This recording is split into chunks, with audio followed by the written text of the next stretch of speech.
Pick up your gear and open your chests. Throw on your armor and head out on a quest. Hey, hey, it's a brand new day. On the Sword Coast, your allies will help with blades and bows and magic as well. Hey, hey, heroes on their way. Fighting forever against overwhelming odds. Fighting together in favor of multiple gods. Idle champions of the forgotten realms. Idle champions, adventure never ends. Idle champions, get you all out there. Idle champions, you will say it again. Idle champions.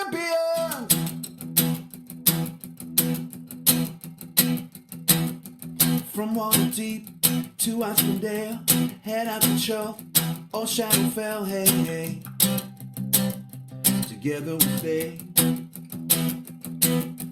Walk to the monsters, walk to the boss, walk to the right, it's never a loss, hey, hey, bad guys to slay. Fighting forever against overwhelming odds. Fighting together in favor of multiple gods. Idle champions of the forgotten realms. Idle champions, adventure never ends. Idle champions, get you all out there. Idle champions, you will say it again. Idle champions.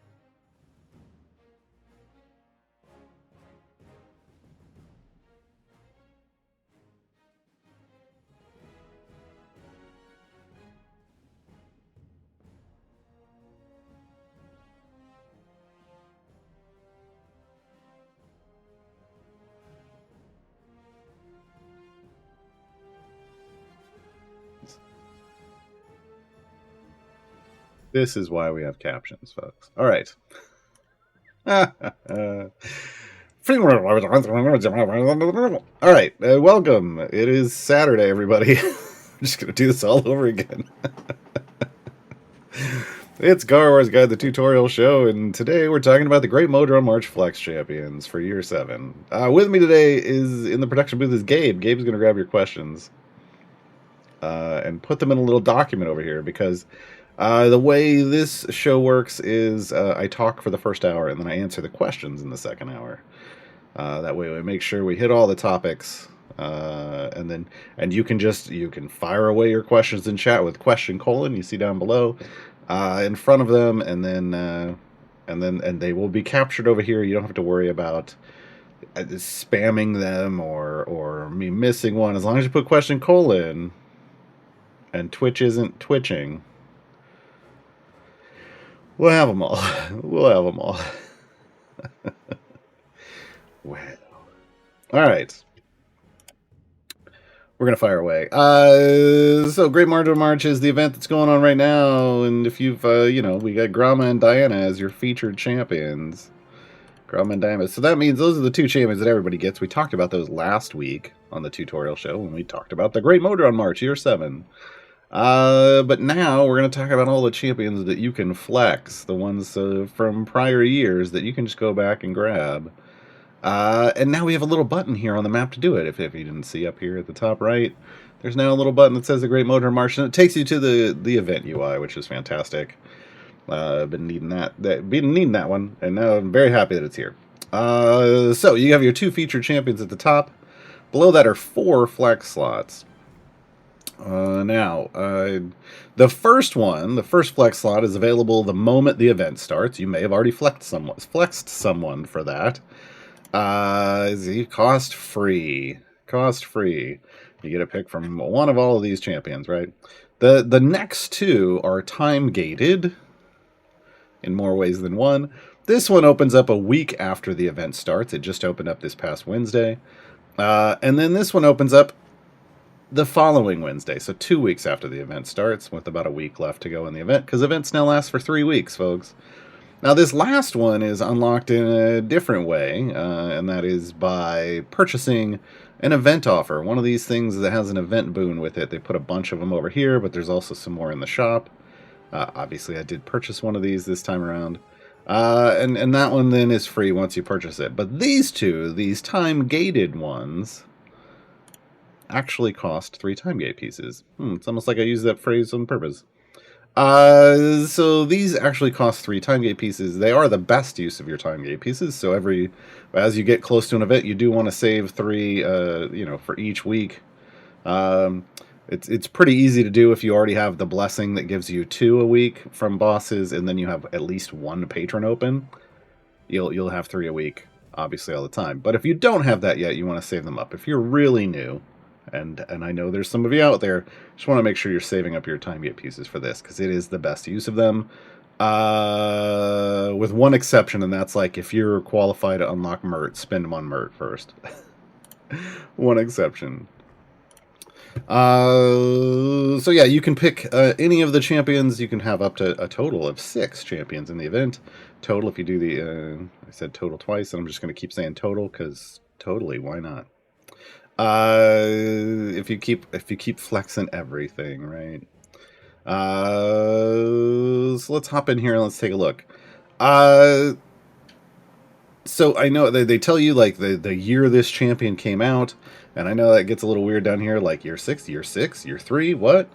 The way this works is the first 6 so far, like for this year, are the 6 first years from the Great Modron March. So Evelyn, Qillek, Jaheira, Mehen, Nordom, and Evandra. These are champions that arrived in the Great Modron March in the past. Now, with Events 2.0, there's now only 12 events a year, 1 a month, whereas before there were 17. So some of the events going away, and so they've rolled up some of the champions into the events they chose to keep. So Nixie and Krydle came over from a different event, which is why if you pick them, you will see them have a little different like naming for the overall event runs. They're gonna be doing it with different enemies. So just keep that in mind.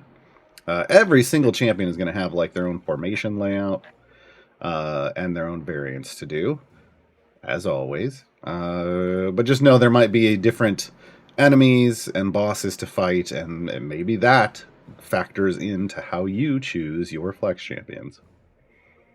Your call, right? Alright, another thing you want to keep in mind, kind of one of the biggest things, especially if you're newer, is the seat each champion lands in.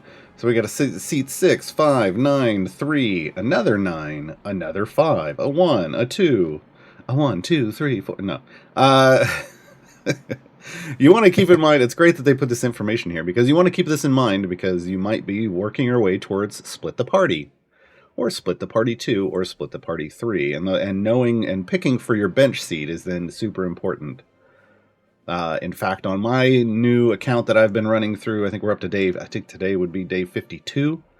I needed a seat 2 for split the party 2, so I got Krydle. After that, we went and did split the party. I think I did a time gate for the last person I needed, because I needed a 7, and there wasn't a 7 in the event. And then I split the party. And now split the party 3 is in the future for me, but not as important to me personally, because I think split the party 2 and the fast core are the most important part. But then I could go through and pick whatever champions I wanted on the new account, just kind of for any kind of functionality, like, and think about, well, what do I kind of want? What do I kind of need? And that's kind of early game. That's kind of how you need to figure it out. If you've already done the split the parties, it really comes down to functionality. like choosing champions based on functionality. What kind of functionality do you need?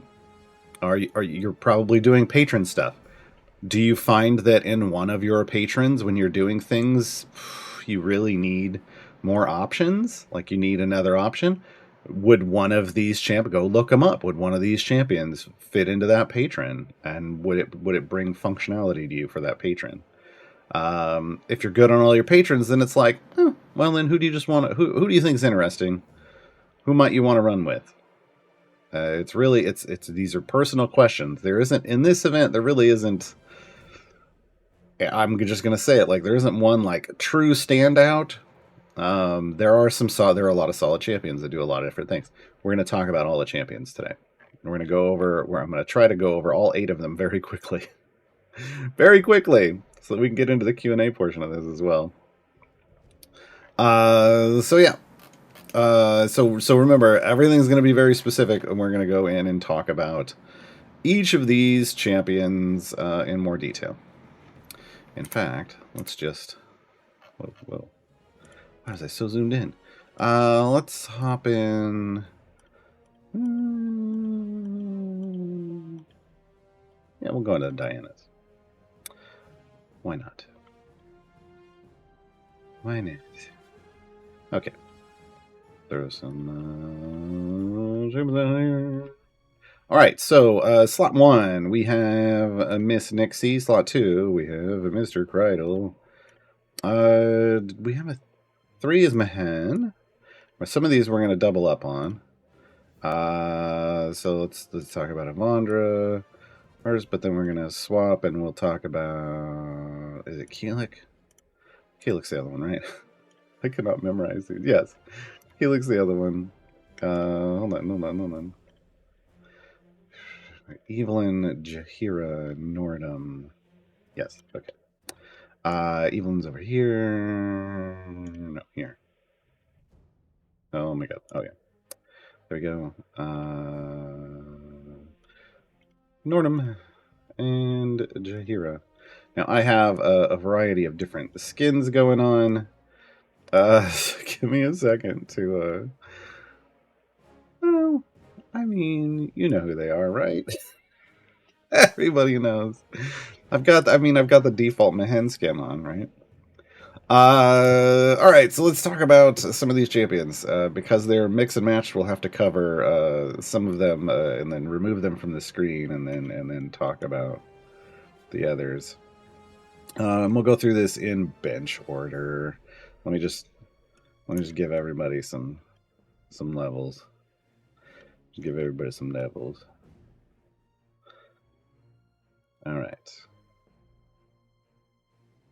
Okay.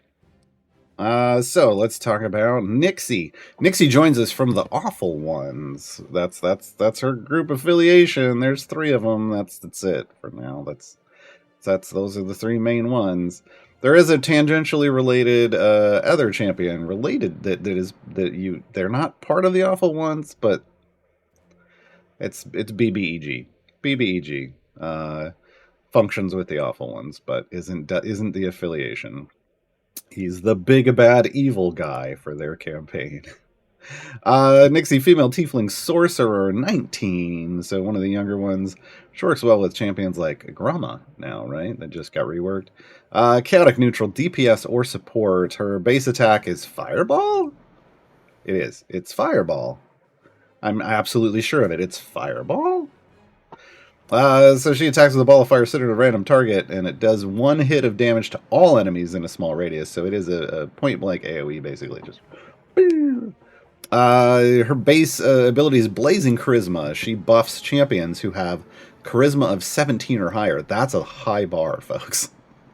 That's a high bar. So know if you want to use Nixie as a support, the primary DPS you're going to be using needs to be 17 Charisma or higher. This does apply to herself, as she is a 20 Charisma champion. Only 3 int, though. Only 3 int. while Magic Surge is part of her functionality, it's kind of a big part of her kit in the sense that it's what's going on all the time. In fact, if we she just changed, but basically as she's attacking, she has a chance to wild Magic Surge. She just surged over here with this burning fire on the ground. Now she just turned into a potted plant. That's right. She can turn into an inanimate object. Now she's blue. Welcome to Nixie. And back to a potted plant. It just cracks me up. So if you want to know all the things that she does over here, we got Engulfing Flames. So that's AoE, an AoE with bud damage. Potted Punch, that's the plant. And while she's in that, she buffs her Blazing Charisma as she comes out of it. So you want her to turn into the potted plant, because then she gets stronger for 15 seconds after that. She can create coins, gold coins. She can stun monsters in an AoE. She turns blue. That doesn't do anything. She just turns blue. I love it. She can summon a random monster.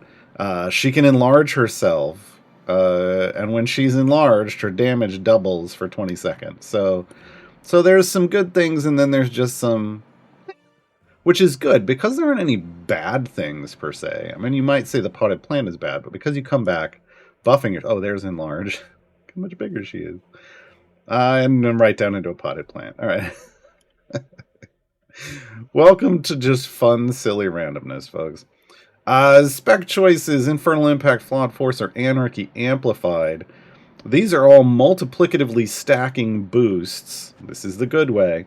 But they're based off like the champions in your formation, and what you're looking for is the number of them. So Infernal Impact is the number of tieflings. Flawed Force is your TAS of 78 or the total ability score of 78 or lower, and then the other one is Chaotic Champions, right? But like in Tieflings is like a 200% boost. The stats is a 150, and Anarchy is 100%. Like the Chaotic is 100%, because there's way more of these and there's fewer of these. So you're going to want to look in part for the number, right? This is a 2-1-2. That means this, because this is equal to this, but this is a bigger boost. I'm going for Tieflings, right? You kind of have to figure this out yourself to a certain part. All right, so we're going to throw these down for Tieflings. And we'll level her up. Park a familiar there. Alright. The fireball is her ultimate. That's right, folks. She throws a fireball for a base attack and another one for ultimate. But it's the whole battlefield. If we fire it off here. Boom.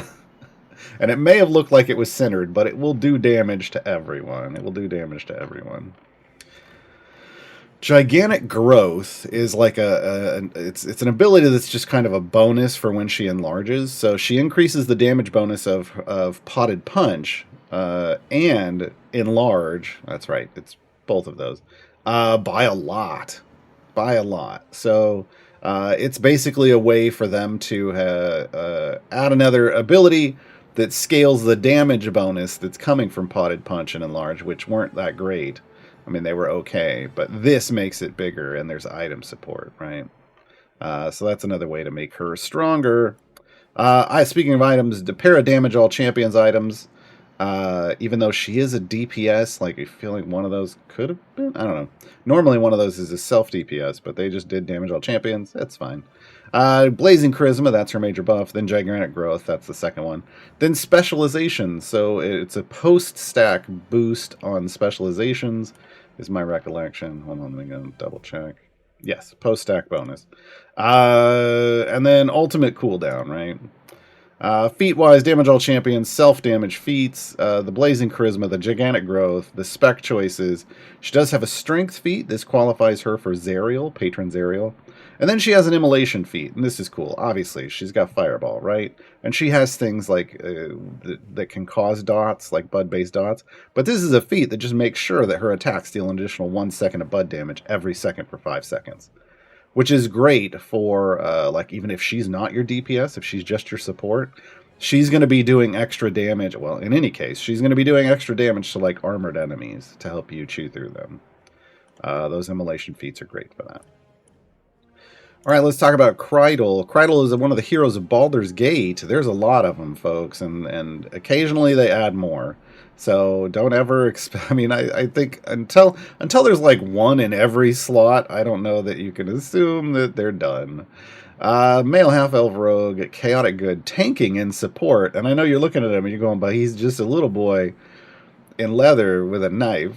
How are you tanking? Krydle is our dodge tank in Idle Champions. Krydle is our only dodge tank. So he's got a 25 overwhelm, or no, he doesn't. He's got a 15 overwhelm because there's a feat for that.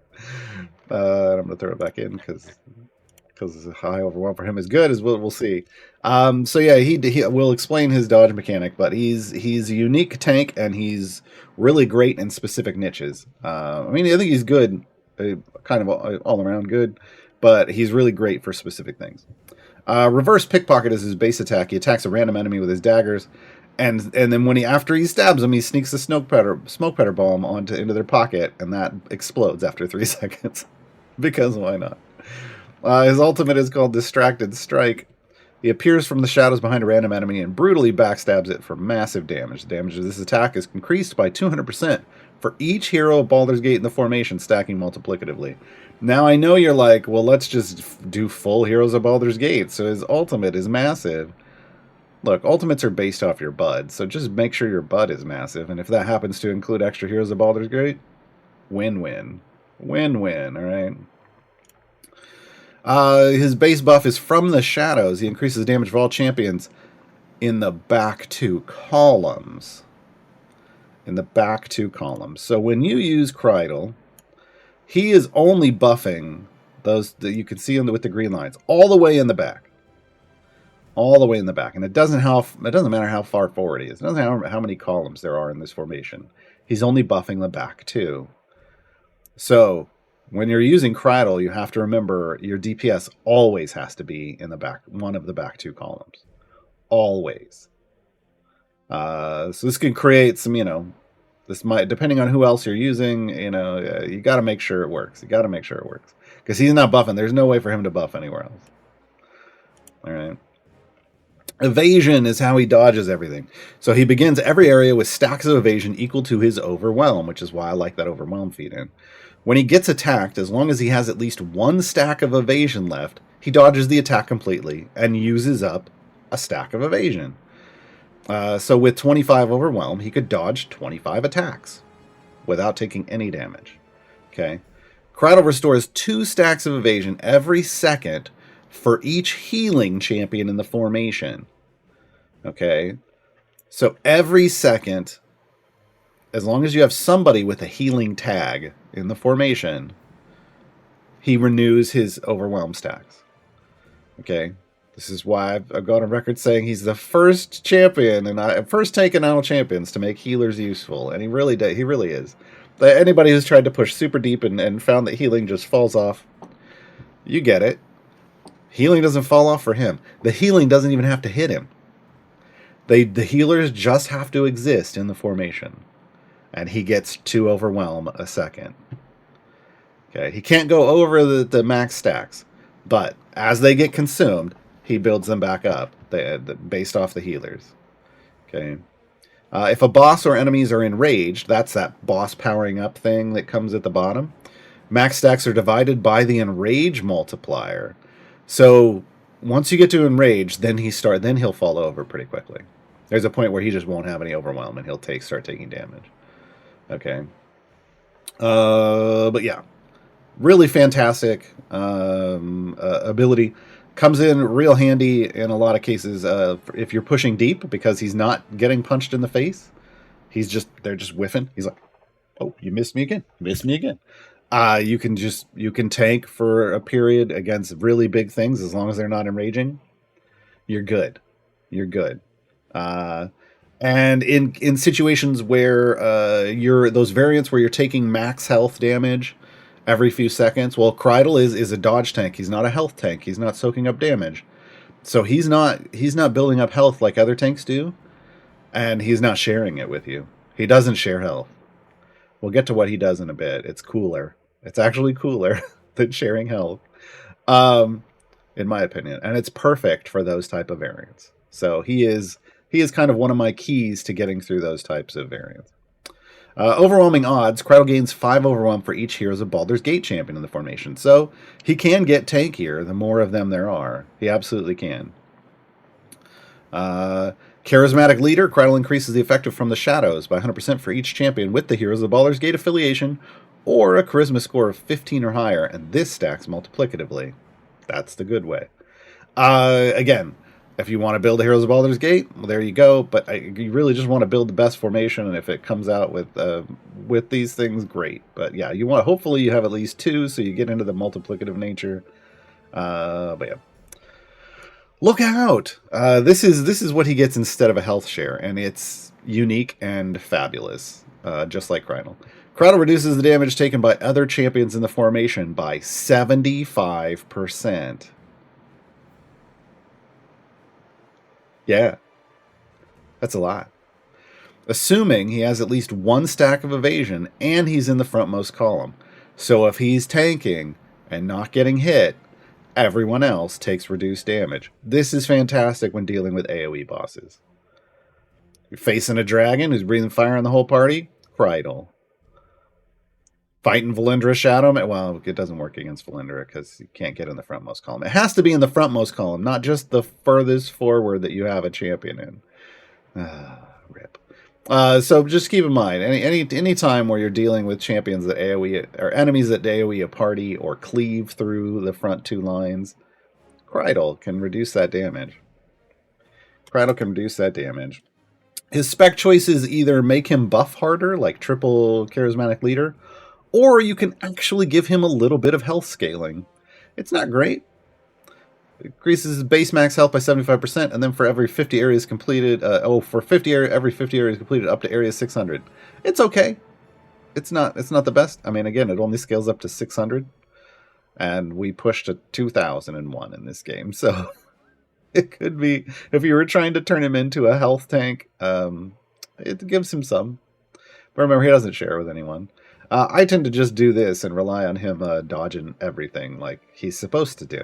And I figure, you know what? When he's not doing his job, he deserves to get killed. Right?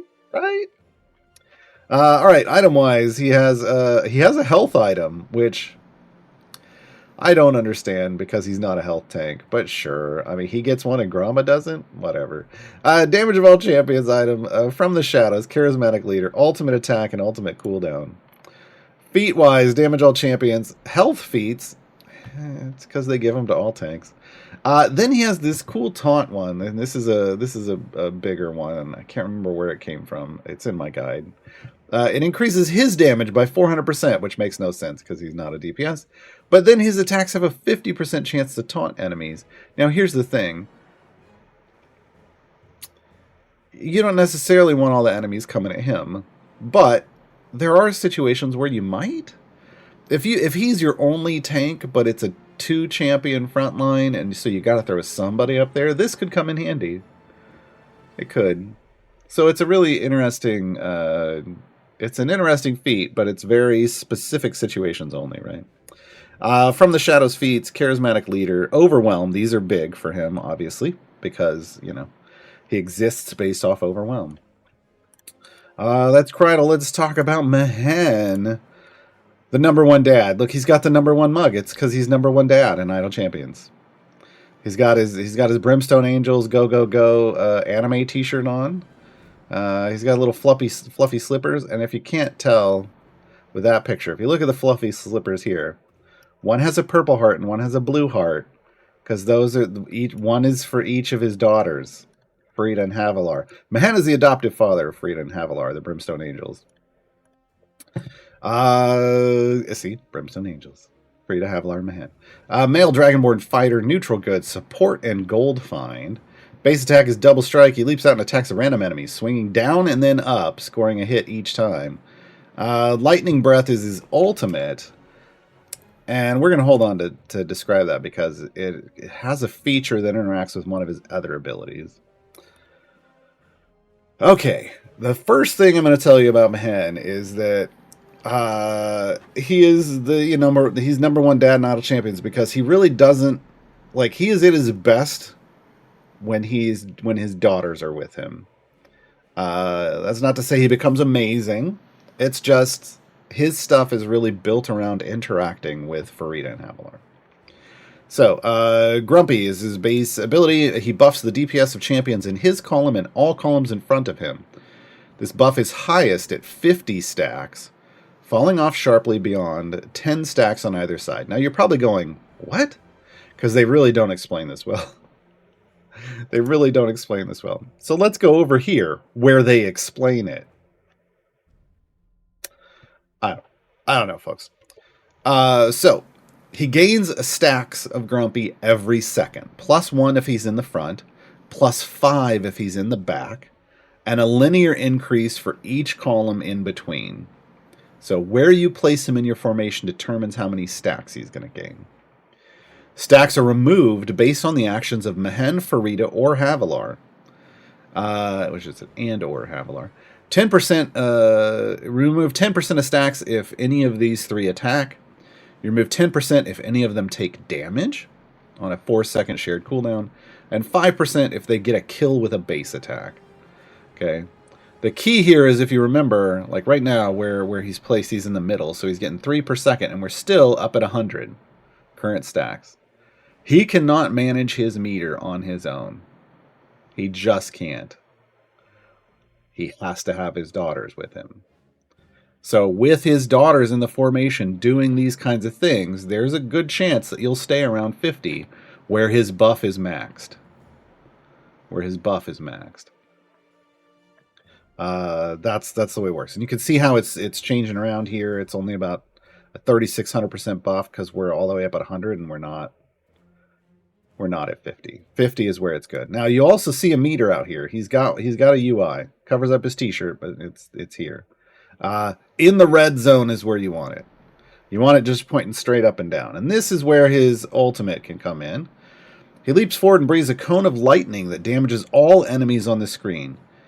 If he hits more than 5 enemies, then his Grumpy stacks are set to 50, and he gains and loses stack at 10% of the normal rate for 30 seconds. As long as there's 5 or more enemies on the screen, when you ult, he's going to peg his meter into the middle, and you'll have a short window where he's actually going to be buffing at max. This is the finicky nature of Mehen, and it's one of the reasons he's not maybe the greatest champion in the game. He's my favorite, but he's not the greatest. Because on a boss, if the boss is the only one left, you can't, unless you got Farida and Havilar in, you can't get him into his buff zone, right? You gotta have 5 enemies with the ultimate. Here's what the ultimate looks like, though. Oh, maybe not. He's like, nah, I don't want to do it. He's like, I don't want to do it. Thanks, man. Appreciate it.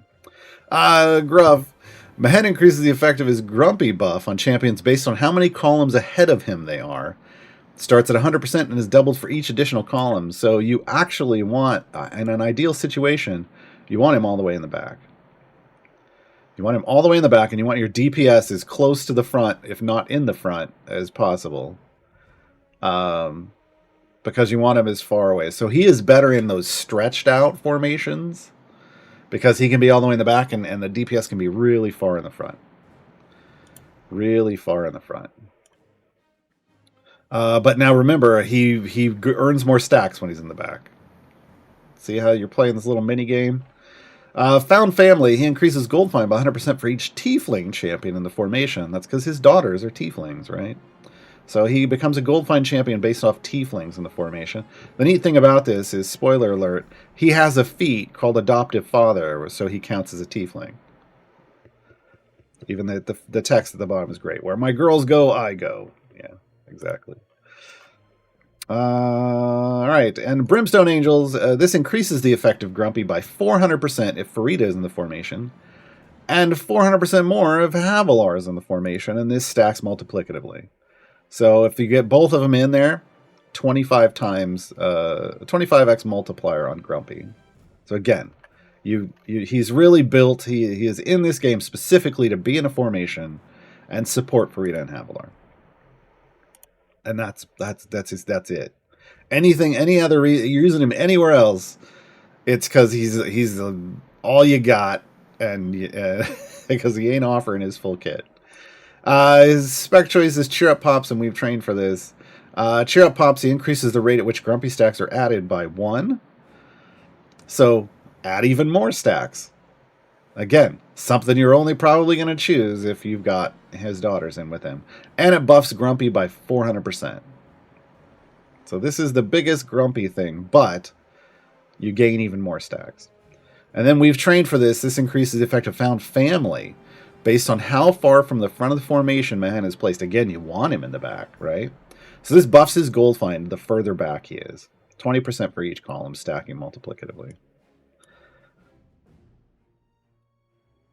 Now, I want to point out, even with his daughters in, if you're not pushed decently far in your adventure, and you don't have, Farida should be the only one killing things. You're getting to a point where Havilar is getting a hit by attacks. This is where he swings into balance. So you wouldn't see him, even if I put Farida and Havilar in right now, you wouldn't see him balance out his meter. That's just, yeah. The damage kicks in when you're at the place where you need it. All right, item-wise, pair of damage all champions items. You get a Grumpy buff, you get a Gruff buff, you get Found Family, that's the gold find one, and then ultimate cooldown, which is good because you kind of want that up as much as possible. Damage of all champions, there's a lucky feat for gold find. You got Grumpy, you got Found Family, again, more gold find. And then Brimstone Angels. So if you are using Farida and Havilar, you can just straight up buff their portion. Like that boost to the other. So you can go all in on the damages.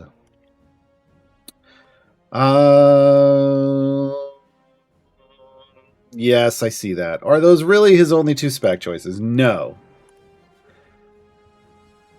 I can't demonstrate this because everyone is available here. But if you are using Mehen somewhere and one or both of his daughters is not allowed, so a variant where they're restricted out, but Mehen is allowed in, you will get another specialization choice that appears.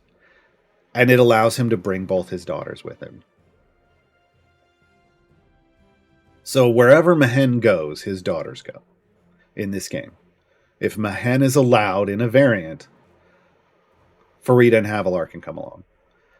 So he's one of those champions where, if you're super restricted out, hey, you throw Mehen in, Mehen brings in Havilar and Farida, and now you've got at least one tank and a DPS to help you with whatever you're doing, where you might not have anyway.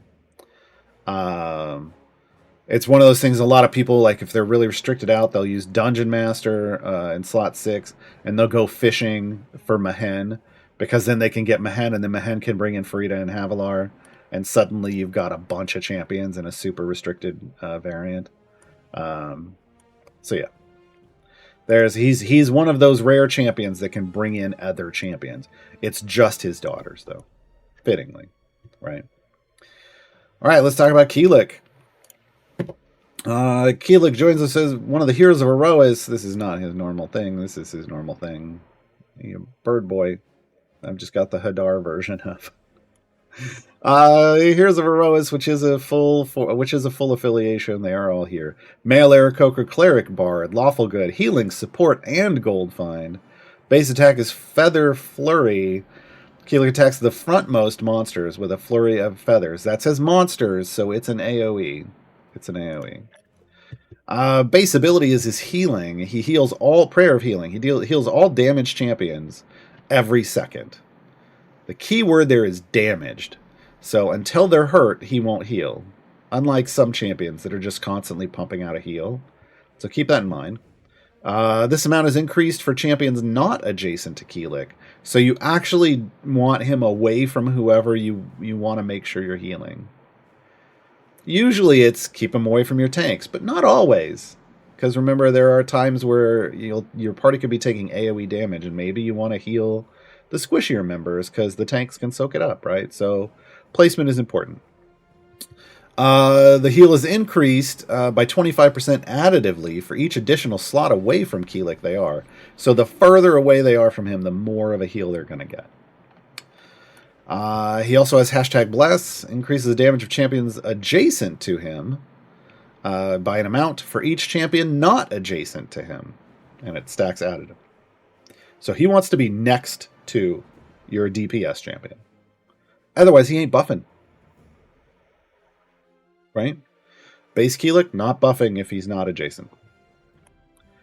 Okay, slow sanctions. Gold dropped by enemies that are stunned, slowed, or rooted is increased by 100%. So this is very specific. You have to be using crowd control effects, and the enemies have to be dying while under the effect of those crowd control effects for you to get any gold at all. I know that's like, what? But it's because the DPS of this group, Lucius, loves crowd control and does crowd control stuff with his attacks. So he's built for his team. He's built for his team. Spec choices: Expanded Blessing, Empowered Blessing, or Seized Assets. Expanded Blessing means Bless also applies to champions exactly 2 slots away from Qillek. So this is a formation building spec. If you can't get them adjacent, but you can get them within 2 adjacent slots, you can go expand it and still buff them. Empowered boosts Bless, so champions exactly 2 slots away from Qillek contribute twice as much. So if you have full freedom of placement in the formation, Empowered Blessing tends to be the better place to go because you're gonna get bonuses to Bless. And then Seized Assets is the gold function. It doubles the gold off of those enemies that qualify for slow sanctions. So any crowd controlled enemy that dies, double gold drop. Aroas Synergy. So all of the heroes of Aroas have an Aroas Synergy ability, and it's kind of how they work together, and each of them buffs a specific thing that's related to them. So Qillek contributes 1 stack to Aroas Synergy per second, just flat. He just gives a stack every second. This is not always how they all work. Their maximum number of stacks is 200 plus the highest area completed in the current run divided by 5. So if you're over area 1,000, you're going to have, another 200 added to that to be like 400, right? Plus whatever else. Half of his contributed stacks are removed when changing areas. So the longer you're on an area, the more he's contributing, and thus the bigger his bonuses are getting. And the bigger your party's bonuses are getting if you have more Heroes of Aroas. Bless is increased by 25% times the total number of Aroas Synergy stacks. So his Aroas Synergy ability is boosting his buff. It's boosting his buff. You can track those numbers over here. Aroas Synergy, Qillek Synergy stacks, we're at 200. You can see the number. You can see the post-stack bonus and the multipliers and everything, and see the total bonus down here. And when you have more Aroas members, you'll see the max stacks get bigger and bigger and bigger. Bigger and bigger and bigger. All right, Qillek's ultimate is Calm Emotion. So Qillek rains purple feathers from above, calming all attacking monsters and slowing their attack speeds by 200% for the next 30 seconds. So this is a huge survival feature. It also slows the Enrage power-up timer by 200% for 60 seconds. Here's what it looks like. See, purple feathers. And then you got 30 seconds of slow attack speed and 60 seconds of slow Enrage timer, which could help you live through those boss fights, right? But that does kind of mean that maybe you shouldn't fire it off until that Enrage timer starts to get maximum usage, right? Items: damage all champions, Prayer of Healing, Bless, Aroas Synergy, so all the things. And cooldown, ultimate cooldown reduction. Feats, the things you'd expect. Damage all champions, healing, Bless, Aroas Synergy feats. Yeah. Also, Qillek is 3 years old. Once again, great with Grama. 3 years old. I forgot about that.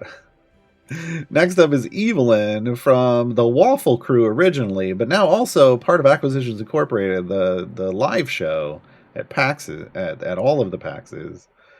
when she's around. 20 overwhelm. Female human paladin of Lathander, not Lavender. Lathander, god of cheese. Neutral good, tanking, and support. Let me put that feet back in. Don't want to screw up my feet. Mighty Axe is her base attack. She smashes the frontmost enemy with her enormous battle axe. Every third attack, she cleaves. So that's hits in an AoE, right? Every third attack. All right. Divine Prayer is her base ability, and a lot of things function. There's a lot going on. So it increases damage of everyone behind her. So she's super flexible. She doesn't have to be up here. She can be back here. She could be like here, because Krydle could be tanking, and she could be like, "You got this, Krydle," and then she's just buffing everyone behind. Or she can be up here. She's kind of got a super flexible kit in that regard, right? She doesn't require herself to be there, but it is behind. Channel Divinity. After Evelyn attacks an enemy, Divine Prayer is buffed by 100% for 15 seconds. If the enemy had a debuff affecting them, then the effect is increased by 300%. Doesn't stack.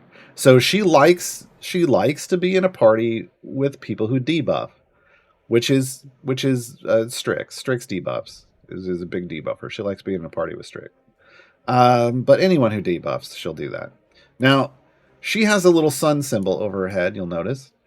And these rays of the sun are trackers for you to know which things are currently buffing Divine Prayer. So the sun is Divine Prayer. And as we level her up, different things could make her trigger these and light these up. There. We just attacked someone, so she lit up the first one. And that was Channel Divinity. So Divine Prayer just existing is one, but then that was Channel Divinity for 15 seconds. That's going to be lit up. So as long as she's attacking an enemy every 15 seconds or less, you're fine. And she's got a 7-second cooldown, so it should always be up. Unless you're killing things instantly with click damage. Steadfast Might also affects Divine Prayer. 100% multiplied by the highest number of enemies that Evelyn has tanked at once in the current area, plus the highest enemy and rage stack in the current area. There's no cap on this. There is a cap on the number of enemies that can be on an area. It's 100. There is no cap to enrage. There's no cap to enrage. Just the functional one of, oh, the boss killed you. Oh, the boss killed you. So Steadfast Might should trigger here in the second one. We're not going to be able to trigger that one because nobody's going to get close to Evelyn. Font of Heroism is her health share. It's just a standard 25%. Conduit of Light. After an ally effectively heals Evelyn, Divine Prayer is buffed by 100% for 15 seconds. So again, another double. We don't have a healer here, but if we threw a healer in Qillek is here, but he will only heal if she's damaged. But that would trigger another boost to Divine Prayer. That would be the fourth ray. That'd be the fourth ray. And then we have spec choices. She can do Fighting Style Protection, which I like to shorten to just Mom Arm. That's the way she used it in the game. She was like, don't hurt them. Compel Duel and Lathander's allies. So Mom Arm is basically after an ally of Evelyn is attacked by an enemy. Not a tank, not someone next to her, not in the front column. Anyone in the formation, if they're attacked by an enemy, Divine Prayer is buffed by 300% for 15 seconds. Okay, and this becomes the fifth ray of sun. Compel Duel after Evelyn attacks an enemy that has recently attacked them. So if she's the only tank in the front line, I usually run Compel Duel. If she's in a dual tank formation, and I'm not dealing with AoE enemies or enemies that attack at random, I'll still go Compel Duel. If it's a 3-tank front line, or we're dealing with AoEs or random attacks, then I go Fighting Style Protection, right? Same kind of buff, just different triggers. Lathander's allies. This is the effect of the bonus upgrades granted by Lathander's Grace, which we're not at yet. It's odd that it gives it to you first, but increased by 10%, stacking additively and then applying multiplicatively for each Ack Inc. C-Team or Waffle Crew champion in the formation. So this is if you're running like an hacking team and have a lot of people from these things in boosts to stuff. Boosts to one of the other abilities. I'm just going to mom arm this for now. See the 5th ray of sunshine. Boom. So, Lathander's Grace. I guess no, you did get it right before, and I guess I didn't talk about it. My bad. I talked about Conduit of Light, and I didn't talk about Lathander's Grace. You get it right before. Every champion in the formation grants Evelyn Grace stacks for every 100 levels above their last unlockable upgrade that they are leveled. What? Folks, this is a reference to you leveling up your champions. So when they're talking about unlockable upgrades, they're talking about like Evelyn has an unlockable upgrade on 1930, 1970, 1990, 2040. When you reach soft cap, that little circle with a line through it, you would then, with Evelyn in your party, you would then unlock this over here to 100 so that they can be leveled up over their soft cap. And for every stack of that you do, for every 100 levels above their last unlocked upgrade that they're leveled, she gets grace stacks. Each grace stack increases the effect of Divine Prayer by 100%, stacking multiplicatively. So multiplicatively stacking boost for over-leveling your champions in the formation. Champions contribute at most 1 grace stack each for every 400 areas completed in the current adventure. So the most you're ever going to get is 5 grace stacks. So, and that's at area 2000, folks. And there's currently nowhere to go after that. So 4 stacks is functional, but you'll only get that at 1600. So yeah, you don't have to over level far currently, but this is multiplicatively stacking. All right, ultimate is Find Steed. It's what it says on the box. She summons her celestial Pegasus, dashes across the battlefield, damaging all enemies in a line, and briefly stunning all damaged enemies. Here we go. Yay! I like this is why I like this version, because the steed looks awesome. All right. Item-wise, damage all champions, Divine Prayer. Because guess what? Everything feeds into Divine Prayer, so that's really all you got to do. Health, ultimate attack, and ultimate cooldown. So super easy figure out itemization here. Damage all champions, health, Divine Prayer. Hey, guess what? Divinity, Lathander's Grace, Overwhelm stacks. She has one of those taunt things. Which, yeah, for her it makes sense. She does want things hitting her. And she has an int 2, which lets her do Patron Strahd stuff. If you equip that. Okay. Oh, we got to back up. There was another person in slot 5 that I skipped. Evandra! Come say hi. Evandra joins us from the Awful Ones as well, so you can get Nixie and Evandra in this event, and you'll have 2 of the 3 Awful Ones. Female half-elf fighter, chaotic neutral, tanking support and gold, 20 overwhelm base. Trusty sword is her base attack. She moves up to the next to the closest enemy and swings her sword, dealing 1 hit to all nearby enemies. So it is an AoE. She has a passive ability. That's what these level 0 abilities are. So these work from the bench, but for very specific reasons. Evandra can be used in any Wild Beyond the Witchlight campaign, adventure, or variant. Even if she would not normally be available to use, you do variant or patron restrictions. But look, Evandra goes anywhere in Wild Beyond the Witchlight. So whenever you're doing Wild Beyond the Witchlight stuff, whenever you're doing that stuff, just know Evandra will always be available as a tank. You will never be lacking a tank in Wild Beyond the Witchlight. Freedom's Fury is her base ability. She increases damage of all neutral champions. So if your DPS is not neutral on the good and evil axis, so it can be like hers here, chaotic neutral, it would read like this. The neutral is on the right-hand side. If it does not say neutral, if you see good or evil on their alignment, she doesn't buff them. Specifically just neutral DPS. Never completely armless.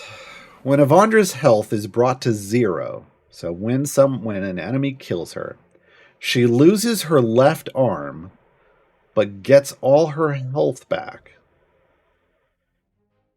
Yes, this actually happens, folks. I can't demonstrate it. Her arm regrows after moving to a new area. So effectively, she has twice the health that it shows on her health total. Okay. While missing her arm, she increases the damage bonus of Freedom Fury by 100% for each second she had her arm in the current area, stacking additively. So the longer she stays alive before finally losing her arm, the bigger the buff you get when she loses it. So keeping her alive for a long time and then letting her die is actually a strategy here. It's actually a strategy with her. Find the secret stash increases the formation's gold find by 100%. So just flat, double gold find. Every time a champion attacks but doesn't defeat an enemy, so the further you get into an adventure, increase the bonus by 50%, stacking additively up to 120 times and applying multiplicatively. The bonus resets when an enemy is defeated. So the longer you're attacking an enemy without killing it, the bigger the gold boost she provides. But it is just a flat double base for Find the Secret Stash before adding any other stuff. She's got an item for that. So she's really good for gold find boosting, right? Especially in what we now call dirty gold farms. That's dirty with 2 R's. Inspiring Fortitude is her health boost. It's all champions by 25%, but she has that new cool feature, the new hotness of it also boosts healing effects on all champions by 25%. So healing is better with Evandra in your formation. This means if you run like an Evandra with a Briv, like if you're dual tanking with Evandra and Briv, you don't have to go with the flow spec.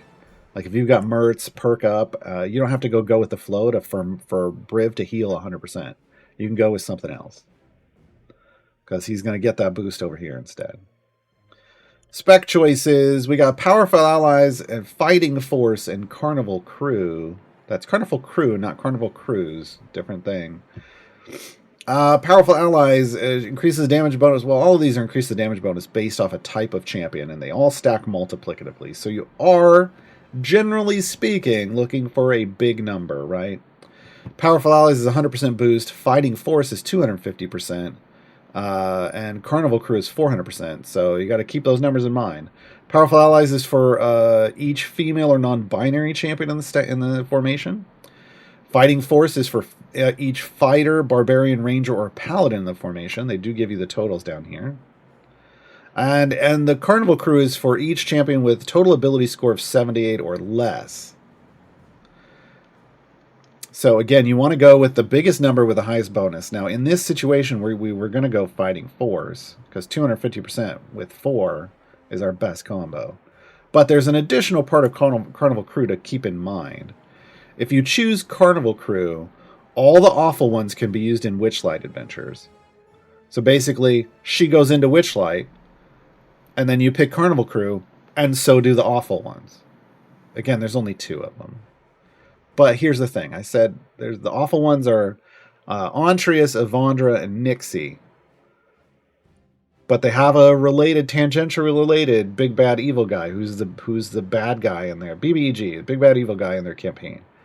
He has a rule that he can go anywhere the awful ones can go, whether they're there or not. If they could qualify, he can go there. So technically, Evandra can bring in 3 other people, but BBG would qualify even without selecting this. But just know that's how their situation works. So she is also a champion that can bring other people into specifically Wild Beyond the Witchlight stuff. Ooh, we got Jack the Pumpkin Sprout. Yay. Sorry.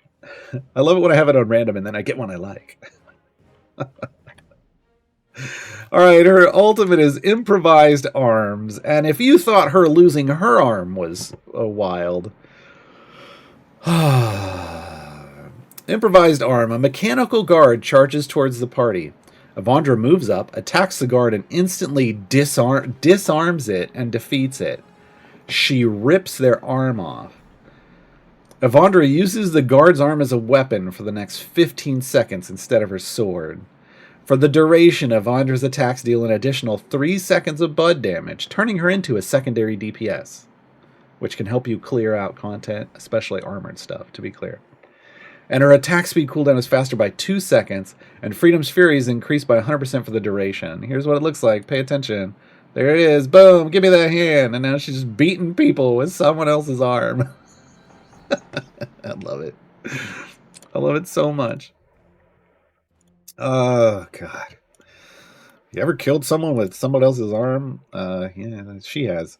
Item-wise, damage of all champions, health, Freedom's Fury, find the secret stash. Remember, this is the gold find item, so it boosts her gold find functionality. Horn of the Infinite, this is spec choices, so the numbers go up. It's post-stack, though. And then ultimate cooldown reduction. Feats, damage all champions, gold find, health, Freedom's Fury, never completely armless, find the secret stash. Again, that's even more gold find. Her spec choices, she has a charisma feat that qualifies her for Zerial. She's got overwhelm feats. She does have one of those taunt feats as well. So she's yet another tank in this event that has a taunt feat. She also has an int feat to qualify for Strahd. Okay, let's go to 9. Yeah, we're going to do Jaheira first. Did we? 1, 2, 3, 4, 5, 6. Yeah, we're on the last 2. Okay. All right, Jaheira. Her dips don't lie. Female half-elf fighter druid comes to us as a member of the Heroes of Baldur's Gate formation, so the other champion here from Baldur's Gate. True neutral, that's what neutral is. It's neutral, or what they call true neutral. DPS and support, and she is a fantastic DPS and a fantastic support. Whatever you want, she can do it well, but it's very specific. and we'll talk about that. But I love her as a DPS. When she had her rework, I used her as just as a DPS, and she was amazing. And she just had a bug fix recently that makes her even better. So she was sandbagging a little, and she was still great. Tangling Scimitar. Jaheira attacks the nearest enemy with her scimitar, briefly rooting them in place with some vines. If I recall correctly, I gotta double check this. If I recall correctly, that also has another effect. Doesn't stop them in place. It only stops them from moving towards the formation. But I think it also applies some bud-based damage. Unless that's another part of her kit. Well, we'll check as we go along here. All right. Right off the bat, she goes into her spec choices. Spellslinger, it's Class Act. This is all about Class Act. And Class Act is about the different classes in the formation. So the Spellslingers, Bruisers, Hybrids, or Baldur's Gate. That's instead of classes, it's an affiliation. And what it is she's boosting the people that qualify for this. So if she's your support, you need to pick whatever matches your DPS. That is your primary goal. There is a secondary goal. If your DPS is more than one class, and it falls into different groupings, then you choose the one with the highest number for reasons that we're going to get to with another ability. So in this case, I'm going to build this as if it's DPS Jaheira. She is both a bruiser and a hybrid because she is a fighter and a druid, right? So these little groupings matter. She's also Heroes of Baldur's Gate, but there's only 2 here, right? But there's 4 bruisers in this current formation. So we would pick this because A, it buffs Jaheira, and B, it's got a large number, and the large number is going to come in the next ability. Here. Or one of the next ones. Where is it? Hold on.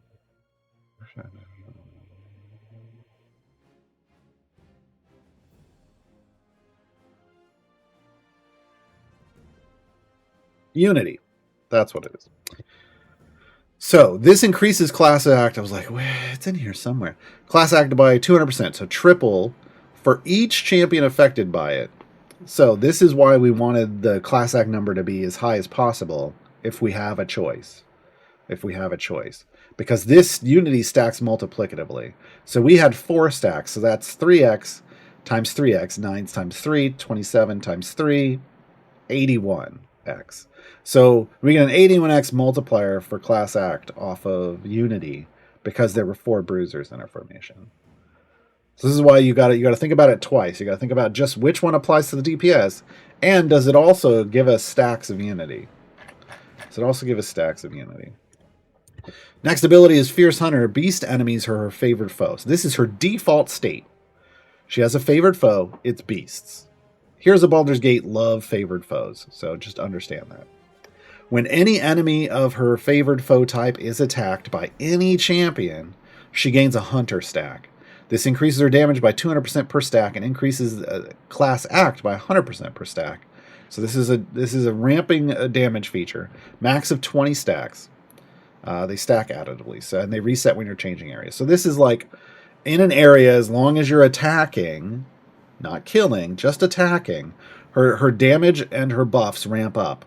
So if you're not killing, hopefully you then start killing, right? Battle Focus. After 20 of her favorite foes have been killed, this ability activates and she becomes more focused, increasing the effects of Fierce Hunter by 400% until you change areas. Fierce Hunter is that stacking ability. So 5x to the boost coming off of this. After you kill 20. You do have to kill 20. So this doesn't trigger on a boss area unless that boss has an endless stream of mobs. Usually bosses spawn 10 and then themselves. Persistent Focus. So you gain 1 stack of Persistent Focus every 30 seconds while Battle Focus is active. That was this one. That was the kill 20. See how this layers? She layers. She's like an onion. She gets 1 stack of Persistent Focus every 30 seconds while Battle Focus is active, and 1 stack when it expires. So every time you trigger Battle Focus, you can earn, basically you'll earn 1 stack and 1 stack, so 2 stacks. This increases the damage of all champions, including herself, by 25% per stack, stacking additively. There's no cap here, folks. It just keeps going. So the more of her favorite enemies you kill in an adventure, the more she buffs all champions. This is great. This is great. It is additively stacking, so there is a, diminishing returns over time, but this is great. And this is why, you're going to want to make sure that there are lots of her favored foes in an adventure, which brings us to this. Her second spec choice is changes her favorite foes. You can either keep it as beasts, you can move it over to fiends, or you can move it over to humanoids, or you can move it over to undead. So depending on the situation, pick the one that there's the most of. We're currently killing Modron, so it doesn't matter here at all. I'm going to switch it to humanoids just for fun. But whatever there's a lot of. And remember, there are because there's other champions that deal with favored foes and also create favored foes. These can work together synergistically. It's a $20 word for you today, folks. Her ultimate is Insect Plague. So she blankets the area in front of the party. This is a misnomer. With a swarm of insects for 30 seconds, dealing a small amount of damage to all enemies within the swarm every half second. It says in front of the party, which makes you assume it's going to be right up here in front of the party. No. It's over here. It's kind of hard to see, but they're right here.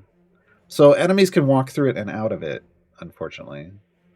It isn't right in front of the party. It's in front of the party. I guess it's somewhere in front of the party. Everything over here is in front of the party, though, so it's a little weird. Just know that that's where it goes, and it wouldn't hit the things that are building up on your tanks, is the thing to remember. You get a damage item, you get a damage all champions item, you get class act, you get persistent focus, and then ultimate stuff. Feats, damage all champions, self-damage, persistent focus, fierce hunter, a lot of them. Class act, she gets a dex 2. Why does she get a dex 2? I have it in there too. It's to work with somebody else. Yeah, it's not for a patron. Maybe it's Narak? No. Somebody's got dex stuff, and I can't remember off the top of my head who it is. She also has a tadpole feat, folks. So if you want to throw her in with absolute adversaries, She can tadpole. She can tadpole. So if you recently joined us with an Absolute Adversaries giveaway, Jaheira is someone you can actually add to that group. All right, let's talk about Nordom, our final champion here. Stop it. Stop it. Stop it. All right, Nordom, the backwards Modron. It's his name. It's literally his name. It's Nordom the backwards Modron, and it's his name. Nordom is Modron backwards. Non-binary Modron fighter, lawful neutral, support, pure support. No affiliation. Base attack is Gear Spirits. Nordom simultaneously fires 2 crossbows at the closest 2 enemies. Nordom's buff is Form Orderly Ranks to increase the damage of all champions in the column ahead of him. That's it. Just buffs the column ahead of him. Rule of Law. Nordom increases the effect of Form Orderly Ranks by 100% for each lawful champion in the formation, stacking multiplicatively. That's a good way. So if you do have a lawful formation, a lot of lawful champions, he's going to buff Form Orderly Ranks based off that. Spec choices are Piercing Bolts or Explosive Bolts, so it's basically a function of his base attack. So Piercing Bolts, enemies hit by Nordom's Gear Spirits attack take 100% more damage for the next 10 seconds. That's a debuff. That would work with someone like Evelyn, right?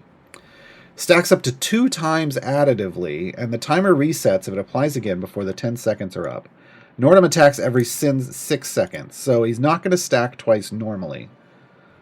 But if you can speed up his base attack, then he can stack it twice. Okay. Explosive Bolts turns his base attacks, makes them explode, and it basically gives knockbacks. Knockbacks to things it hits. So if you're looking for a knockback for whatever reason, Nordom can provide that in that specialization choice. So it's really a functionality type of specialization. The main reason people usually pick up Nordom is it's for this next feature. It's Modron Core Toolbox. Nordom increases the amount of experience gained on the Modron Core attached to his adventuring party when completing new areas by an amount. That amount starts off at like 20%, which means every 5 areas you would gain 1 extra XP. 1 extra XP. Now, he has an item for this, and the more item levels you put in it, the bigger it gets. It doesn't scale great. I've got a golden, which remember doubles the effect of the item on the ability, and over 500 item levels, and it's giving me 385%. So like 4.8 XP every time we complete an area.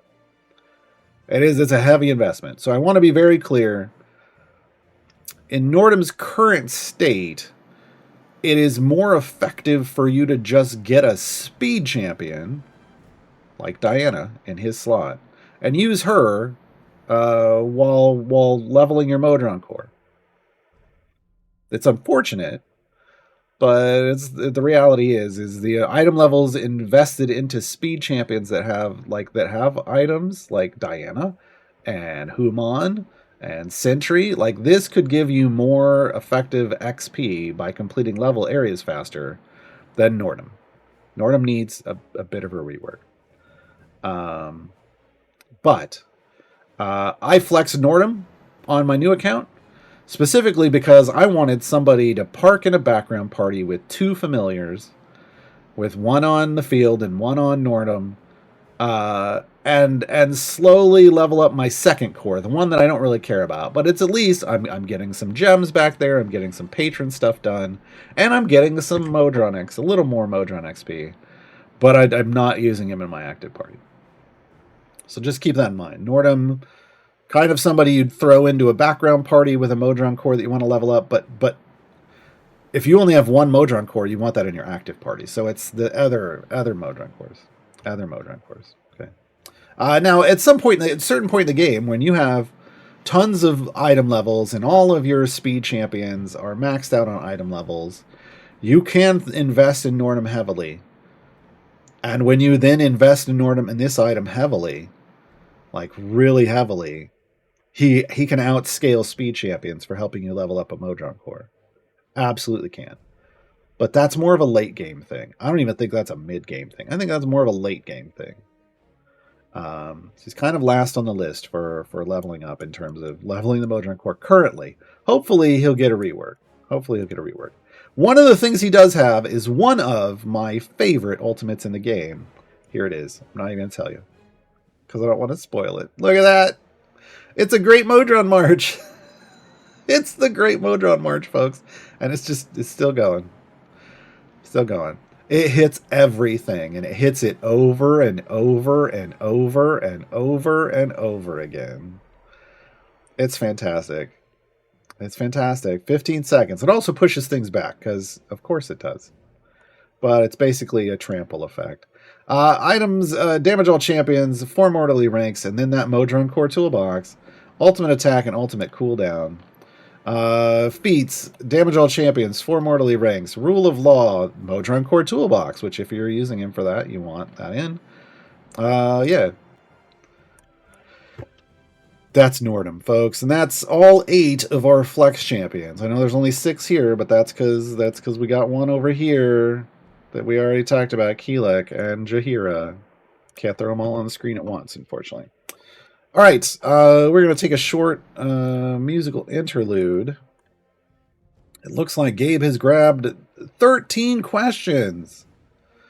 13 questions, and we will start answering those when we come back. If you have more questions, remember question colon in front of your questions, like it shows down there, so that Gabe will grab those, and then I can answer them for you. None of the Flex champions in this event have a song. And I don't remember... Oh, I do remember. This is... Oh, man. I kept saying, this is one of my favorites. Look, I love all the Bardic Inspiration songs, but this truly is one of my favorites. This is The Demon and the Witch, the song for Igwil Vengroth.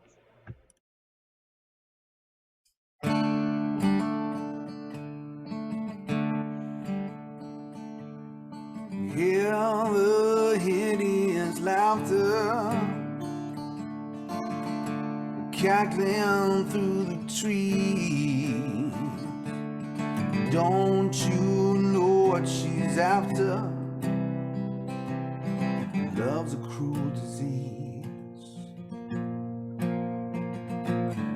Smell that fire and brimstone. Sail around through the sky. Princely demon of pleasure. Lust is in his eyes.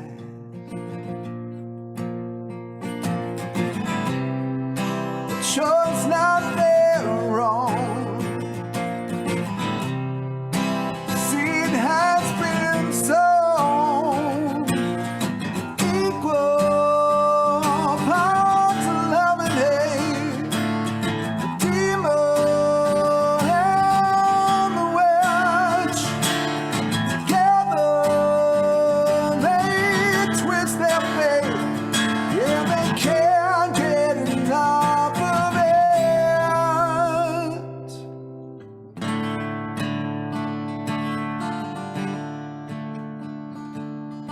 Child of Baba Yaga, destroyer of your dreams, the guises of the worldly. She's never what she seems. Evil bound by evil, desire bound by strife, anger bound by hunger, lovers bound for life.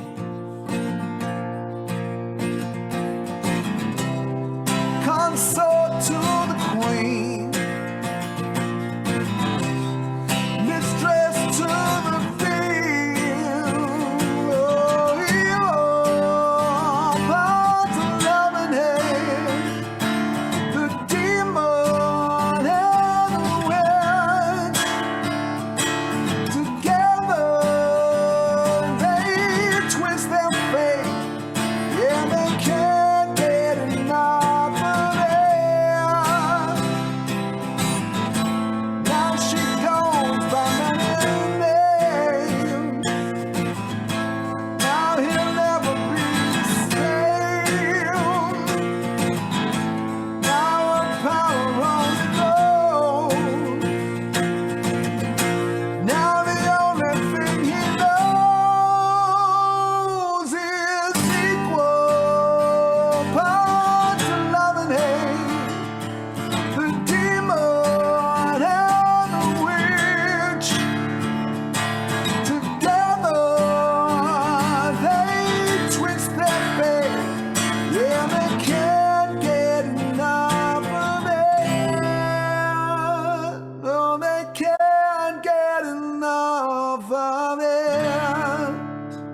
Hey, we're back.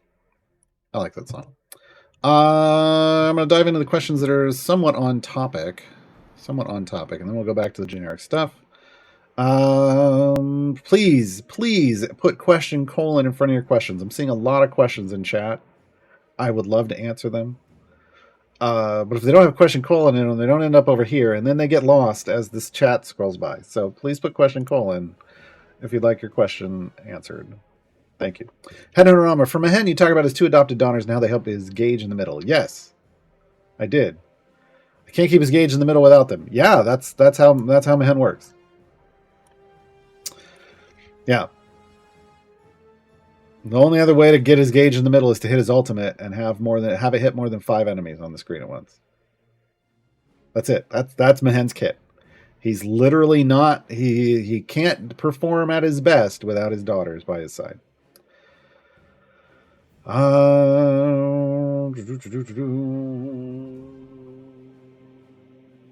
Wow. Half the alphabet. How do I activate Nordom's Modron core ability to finish his achievements for the event? You just slot him in a party that has a Modron core attached. Like, see, I have a Modron core attached to this party. And then you have him in the party, and every area you get, we come over here and we look at his achievement. Every area you get more XP. Every area you get XP. So if we look at his thing, I'm a little Modron, short and stout. Have Nordom award 1,000 additional Modron core experience. That means he needs to be in your party with a Modron core attached for 1,000 areas. Not all at once, just 1,000 areas. Just 1,000 areas. It can be 5 times to 200. It can be 10 times to 100. Either of those. It's real straightforward. Head on armor.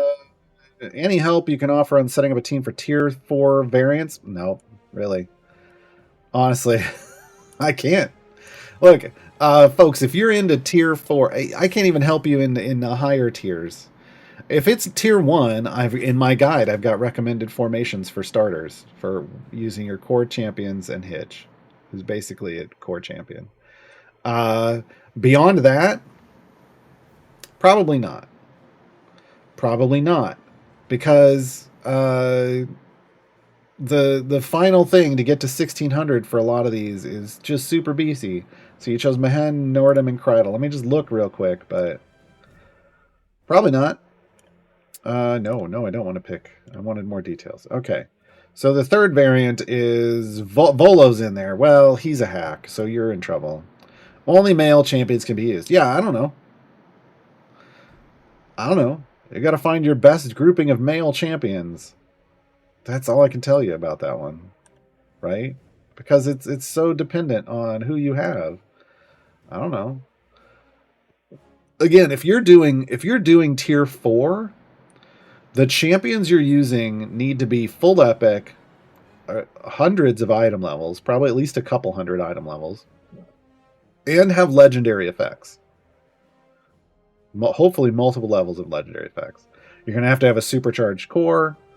Like, you have to have lots of power to do tier 4, period. You have to be late game. This is a late game power check, progress check on your account.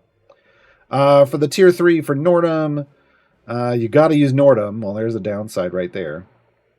And it's got to be speed champions or strength 16 or higher. Wow, I mean, there's a formation out there. I think that's Krond.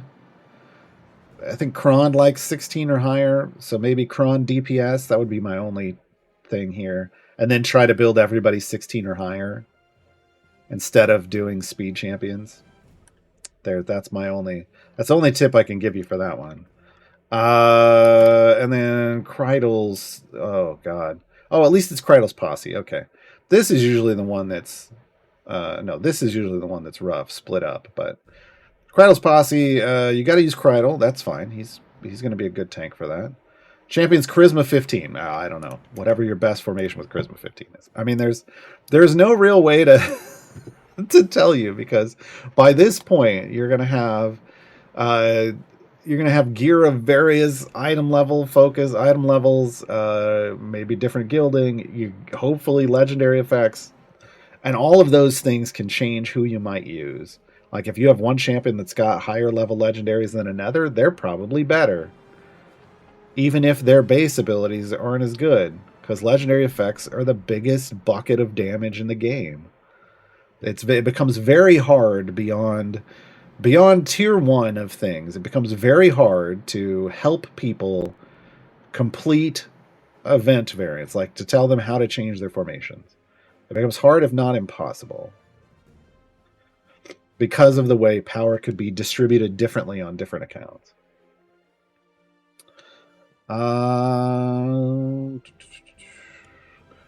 Pranali, will the extra case with Mehen, can the daughters come in if the bench seat is blocked, like Lost in the Deep? Lost in the Deep is a very different situation.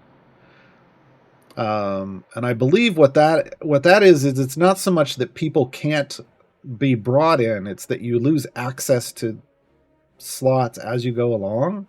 And that's not the same thing as what Mehen's rule is. So I'm really not sure, because that's a very specific case that has its own rule. Because here's the thing, champions like Mehen can bring in, like, the restriction has to be an external restriction listed here that says these champions can't be used. Then Mehen can bring them in. But if everyone's available, but then the internal restriction is that during the run, certain things are going to happen, that's a whole other situation. Yeah. You can't usually bring people back that have been lost. Yeah. Headhunter Armor, how do we complete the achievement for the champions in this event? For all of them? Okay. I mean, you do whatever they say in here. Pega Crush. Have Evelyn trample 1,000 enemies using her ultimate attack.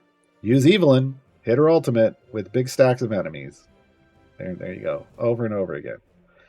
Qillek. Calm 1,000 enemies using Qillek's ultimate. Again, big stacks of enemies.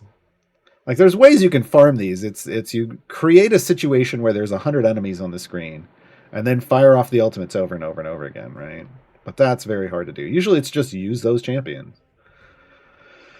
Krydle's changed his, so his is the bottom. We'll get to that at the bottom. Jaheira's is have her gain 100 stacks of lingering anger in a single adventure. So you can park her on an area with her favored foes, and then just wait if you want to farm it. Otherwise, just use Jaheira a lot.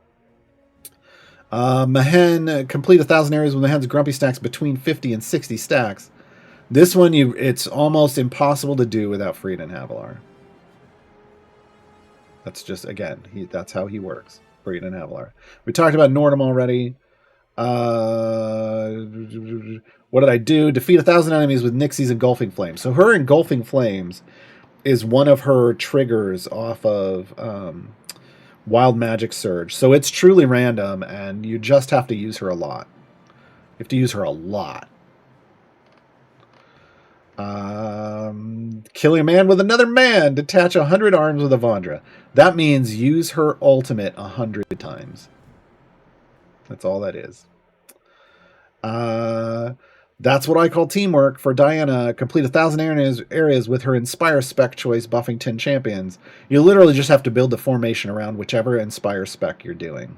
She's got 3 different specs, so whichever one you can do that. If you can't do any of them yet, you don't have that champion, the bench for that, you're going to have to wait. And then Grama, wait, where did Krydles go? Hold on, we'll come back to that. Grama, how do you do, fellow kids? 1,000 areas doing running with the youngins. And that just means the other 9, you need to be a 10 champ formation. Grama needs to be in it. The other 9 champions have to be younger than Grama. Where did Krydles go? Did they move it? He has a... I don't see it.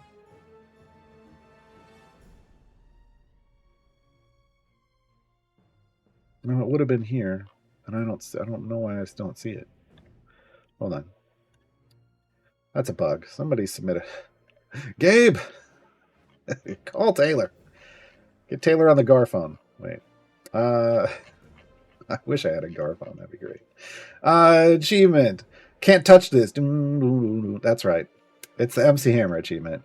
It's near Nordom? Why is it near Nordom? It is. It's right here. It's the skull. Okay. Have Krydle be overwhelmed for 60 seconds straight without taking damage. So what you have to have here is Krydle tanking, And then you need to be like renewing his overwhelm stuff constantly. He has to tank higher than whatever his overwhelm is. And you need a bunch of healers in. Again, not healing him, just refreshing his overwhelm stacks so that he can stay alive for 60 seconds.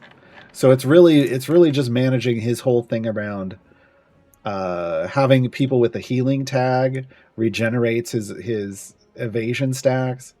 It's really it exists around that. Exists around that.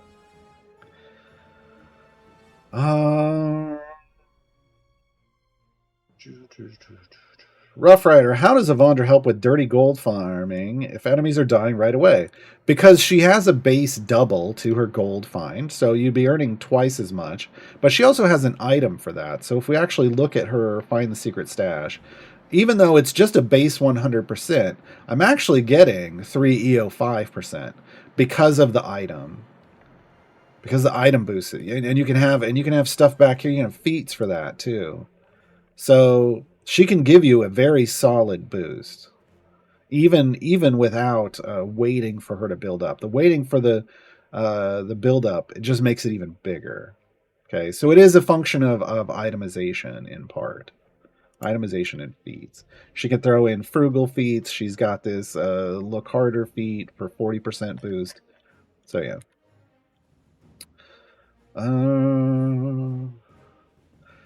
Ravenous, is it worth getting Jaheira from the event rather than waiting until you have enough influence to get her from Vajra? So there are some champions that you can get out of a patron shop by just earning enough influence and then having the currency to buy them, like Warden. From here, or if we come over to Vajra, obviously there's if we come down far enough, Jaheira. It takes a lot of influence, and early on, it's not going to be something you can access very quickly. If you want Jaheira and you want to start using her, you need to just pick her up from the event. The other thing you want to keep in mind is when you get her this way, she will have no gear. So the best you're going to get until you start popping lots of patron chests is blue gear from Electrums, from opening up Electrum codes, like the one you get from watching a stream like this. So that whenever you're choosing to pick up a champion from a patron like this, you're accepting that your gear is going to be garbage, or at least not garbage. I mean, you're going to get full blue is functional for an early game player, but you need better gear eventually, and you can then get it by just opening these chests, but you don't get any of those at the beginning. Whereas getting her in the event, you're going to be able to get gear for her from doing variants. At least if you can clear tier 1, there's 3 gold chests. But you can also then buy those chest packs from the shop too. So it's up to you. It's really ultimately up to you. Like, do you want to wait, or and get somebody else, or do you want to right away and start using her right away and get some gear for her right away? It's a trade-off. It's a trade-off. Pranali, I have heard to always buff the DPS. Yes. Which is easy to understand, but you pretty much limit yourself to just one champion for that role. Yes, this game is built around the concept of focusing all buffs onto one champion, your primary DPS. Now, there are champions who will flip that script a bit. They want you to buff them, and then they'll transfer. Like Valentine wants you to buff her, and then she'll give the buff to the DPS, but you're still doing the thing. You're still buffing the DPS. There's just different ways to do it depending on the way the champion is. But ultimately, you're just trying to create a situation where this is why Bud exists down here, and there's a portrait in it. You're building one champion who is your DPS champion, and you're focusing all your buffs on that champion. All of them. Like here, this is better, more like this. Oh, and then she turned into a potted plant, but this would be the best for these 6 champions. This would be the formation because these 3 are buffing Nixie, Nordom's buffing ahead to buff Nixie, and Mehen's buffing ahead to buff Nixie. You focus all the buffs onto one champion. Now, when I call this the primary DPS. There are times when like I mentioned today a couple times where I said this makes somebody a secondary DPS. Secondary DPS isn't about buffing them with abilities. It's about giving them the ability to do bud-based damage with their hits, because then your primary DPS is setting the damage. Bud is your DPS. It's your true damage per second. And then you're giving that damage to somebody else if they're doing bud-based damage. That's currently the only functional way to do a double DPS scenario in this game, or the primary functional way. There's a champion, Cthulhu, can create a secondary DPS. For a little while, he summons a demon called Grave of Men, and that demon hovers over someone else the lowest damage dealer in the formation, and then matches their damage to your primary DPS, creating a double DPS scenario. But you can do that with other things. You can do it with certain feats. There's certain people have certain abilities that do bud-based damage.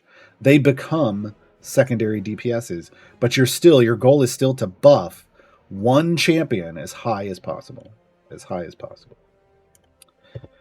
Krydle, if I played 3 or so years ago and I'm just coming back, welcome back.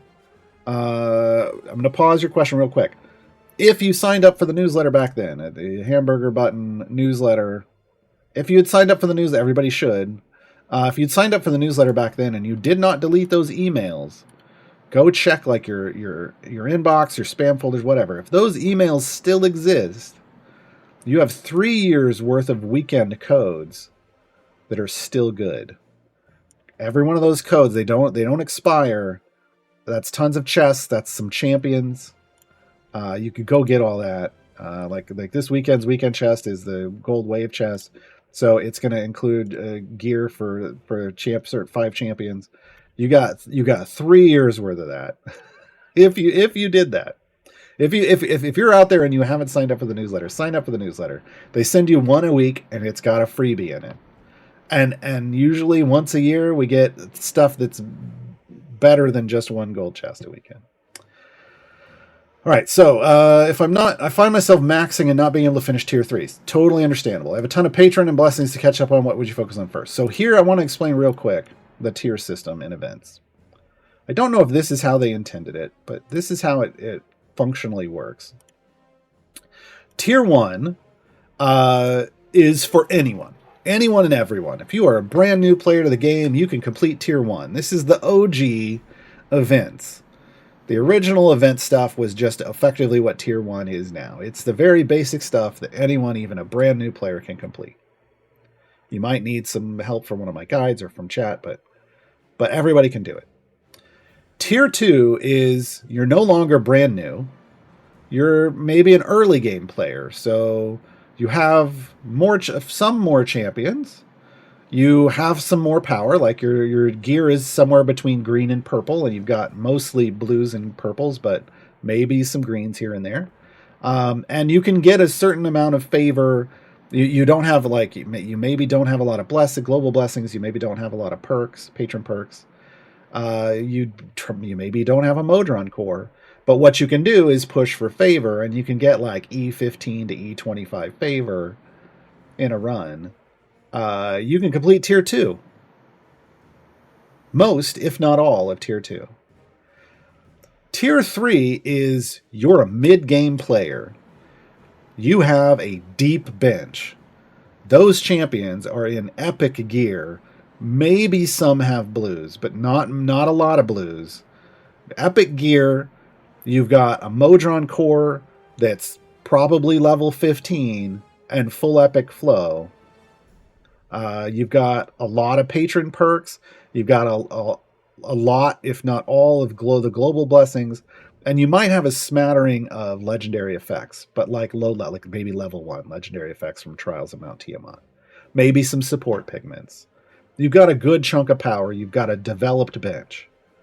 And you've got item levels on these champions. Not outrageous. They don't have to be outrageous, but you have a lot of item levels. That's tier 3.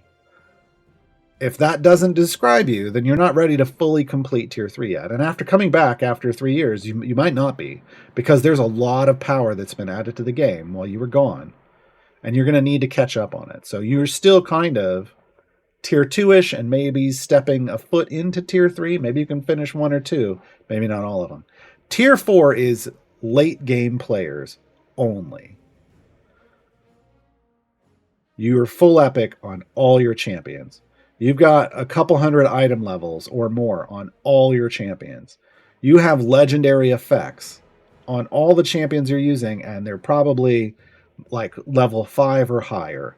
You've got a level 15 Modron core, and it's supercharged. You've got like tier 9 patron perks, every global blessing. You've got support pigments and other pigments all over the place. You're an established late game player who's a step away from completing all the content in the game. That's what tier 4 is measuring. So yeah, if you're not able to finish tier 3s, there's a lot of power you need to start working on. I did a tutorial show not too long ago. It was, you can find it on the CNA Games YouTube channel. It was Gaarawarr's Guide to the Mid Game, and it talks about the different areas of focus in the mid game. And you're gonna and then you'll have to look. I've got guides for each of those areas over on the subreddit, and I can link that in chat. But yeah, you're gonna have to start developing stuff. It's not just patrons and blessings. It's your Modron core. It's starting to do Trials of Mount Tiamat and get legendary effects. Picking up pigments. There's 4 different types of pigments in the game. The most one you'll find most often is support pigments. There's a lot of power in the biggest bucket of power is in legendary effects. But there's a lot more power, and that's what's going to help you through tier 3. Valdemar Night Road. I have eye level on my speed champions. I don't know what that means. Now I'm looking to boost others. Oh, I think you mean you're done leveling your speed champions. I was thinking Paulton for more scales of Tiamat. Do you have any other suggestions? I wouldn't. Well, you do what you want to do. At some point, we are getting a. At some point, we're getting a rework to Trials of Mount Tiamat, and Justin has hinted in the past that he's getting rid of the assault party, which would then mean all the stuff you're putting on your Paulton is pointless. So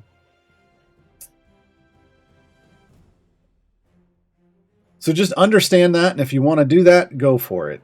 But usually if you're done leveling up your speed champions, like my next target is then any champions that have mathematically overpowered abilities that you're using regularly. On this account, I take those up to level 1,000 on that item. Like I just dump item levels into it until they get to 1,000. I'll go to average item level 1,000. Because I find that to be really effective on those mop abilities. Yeah, really effective. So but I don't know, like if you're in a pre-made trials group and they need that and they need your Paulton, I don't know, maybe. But just understand the potential future downside of that.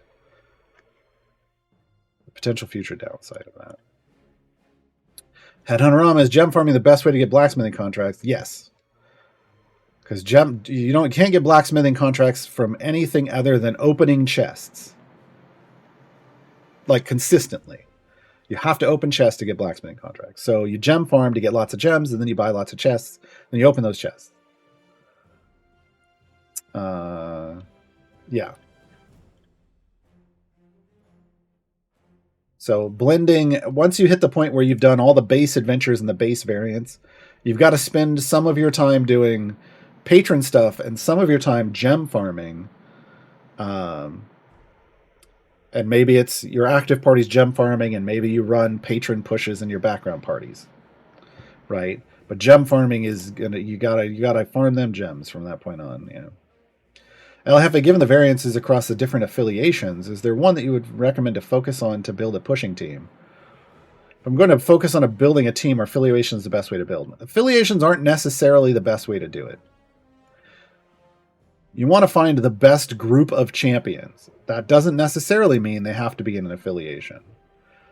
Now, if you like some, like Absolute, people got the Absolute Adversaries, they work together pretty well, and they all have mathematically OP, well, all but 2 of them, all but Gale and Karlach have mathematically overpowered abilities, so they can soak up a item levels, and they stack based off being in a group together.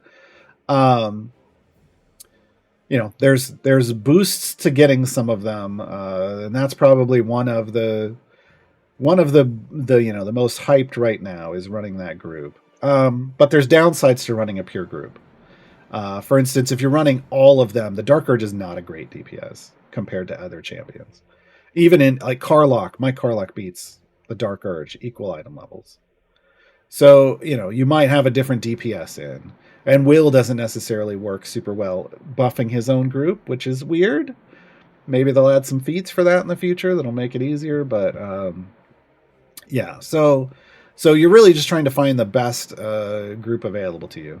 Also, there's some groups out there that people are going to recommend, like the Artemis formations is always recommended as the best way to go. But that's really a late game thing, in my opinion, because the amount of item levels you need to invest into the entire group,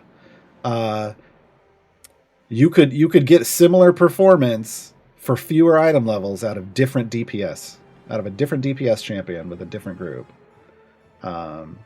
For most of the game. I don't use Artemis, and I've completed almost. I could potentially complete all the content in the game. I just haven't done it.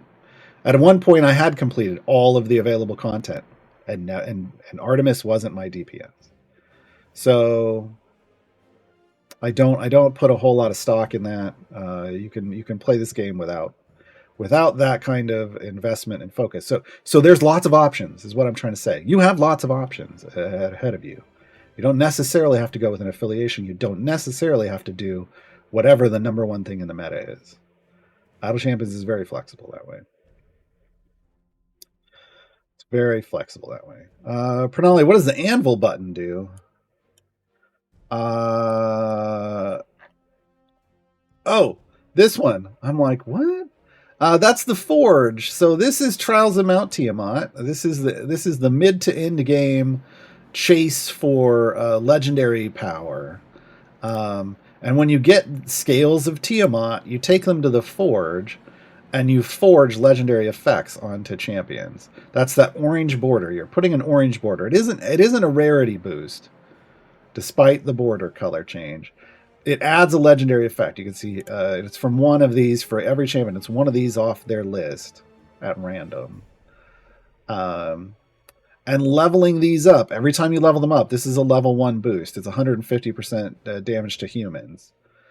If I level it to 2, it's a 300% damage to humans. It doubles every time you level it. This is why it's important. Like I got these at 10. Honestly, 5s are I think if you could get up to 5 on your team for like trials, you're rolling right through tier 10. But I gave myself a little too high of a target. I went for 10. But you can see the damage gets EO4 per champion, right? Like the damage gets real big. This is why I said it's the biggest bucket of power in the game. I haven't even gone above 10. There are people that goes all the way up to 20. And so imagine EO4 now, and it's going to keep doubling every level. The legendaries can get huge. So yeah, that's what the anvil is for. Headhunter armor. There's a little star on the far right side of the screen that tracks quests and challenges. Yeah, it's this one. Oh, I got to do that still. I used to use it for season quests, but is there anything worth using it for now? I use it for achievements, as you can see here. So I will throw like an achievement in if I'm going to try to farm somebody's achievement. Gale's specifically for me. I just want to go to an area where I can stack up 100 enemies and then use his ult 10 times. So I don't do these until I either just use the champion a lot, or I go super deep and farm their achievement. I just haven't done that yet for Gale. Turducken, does Karlach beat your Dark Urge on your new player count? Yes. This is where I learned. This is really where it landed for me, that the Dark Urge's power is in their ability to go anywhere, not in their ability to do damage. Because I had a Dark Urge that had 2 purples and 4 blues, and the purples were like a self-damage purples. It was good. They were good. They landed well. My Karlach had blues and a green, and the green was on her rage, which is her strongest part of her kit, and she was out damaging the Dark Urge. So I don't know what to tell you. Now he does have, he is going to scale really well with item levels early, because he does have a mathematically OP ability. She doesn't, but she scales really well late with Zerial variants. So like on my main account, I've got like 300 and something Zerial variants done, and she just wrecks. She just absolutely wrecks. So I don't know. Your results may vary. As always, with idle champions, it is such a subjective game. Your results may vary. But for me, for me, the Dark Urge is there if I need a damage dealer, and I don't have one because of variant restrictions. But he's not somebody I would build around, personally. Headhunterama, besides converting favor from events and time gates to fortune's favor, is there any other way to gain favor there? Not really. Yeah, once you're over, like I got up into the high E20s doing favor pushes with dirty gold farming and stuff. It was the best way. And to be clear, I can soft cap my champion and I can push to 2001. It is not hard for an in-game player to do this. But it is frustrating because you can't gain any favor. So the only way you can get favor is just those conversions currently. Because once you start converting in, then favor runs, you can never really match it with a favor run. So now Justin has said that he thinks when they raise the area or raise the next soft cap raise would increase gold farming. And I challenged him the week after he said that.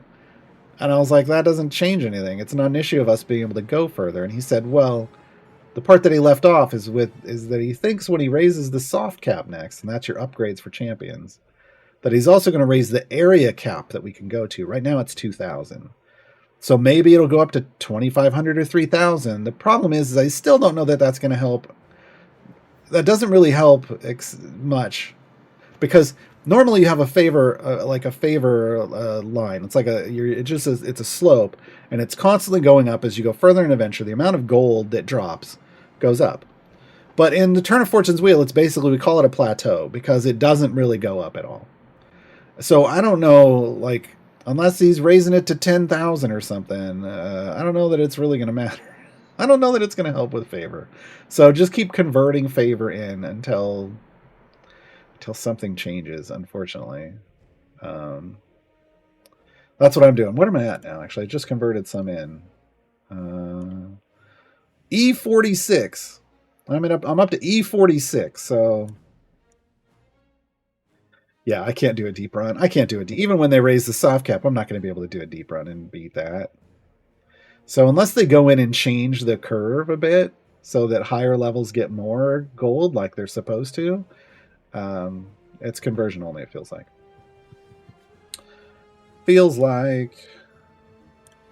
That's all my questions, folks. We only got a couple minutes. Oh, are we on the line? No, come in here. I need to get to area 1150 on All's Well That Ends Well, but what is the bud required to get to that? I don't know. I don't memorize those bud, area versus damage things. I mean, maybe we can. No, I don't even know where to go look at. There's probably a fan site that has that.